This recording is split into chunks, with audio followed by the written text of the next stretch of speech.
It had started the night before, when the snow sifted down onto the carcass of his horse, and there was no sound beyond the intermittent release of its gases, and no stars to wish upon.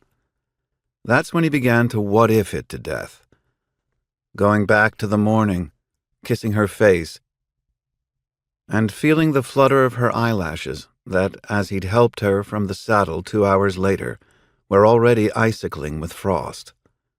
What if he'd stopped before 3 kisses became 4, before 4 became more? But he hadn't, and too long in bed gave them a slow start.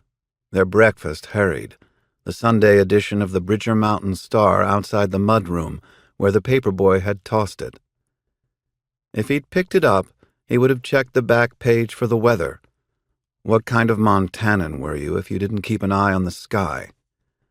But he had a pannier in each hand, and they were in too much of a rush to get to the property where they pastured the horses, and then to the trailhead with dawn breaking, a sifting of snowflakes she caught on her tongue, but dead calm, just cold enough that the horses blew steam from their nostrils. It was called the Aphrodisiac Graveyard, a series of wind-scoured openings on a south-facing slope some few miles west of the wilderness boundary. Here the bulls shed their great antlers in February and March, and Frida Tolliver, who had a business making antler chandeliers, wanted to get them off the ground while the beams were still that rich, dark mahogany and the tines ivory-tipped, before porcupines gnawed them and the weather blanched them of their value. That was before the fairy-tale snowfall turned into stinging shards of ice, and the temperature dropped 30 degrees in an hour, and any thought of collecting elk antlers was long forgotten. He couldn't really say where they made the first wrong turn. Like most people who became lost, he thought that he knew where they were for some time after he didn't.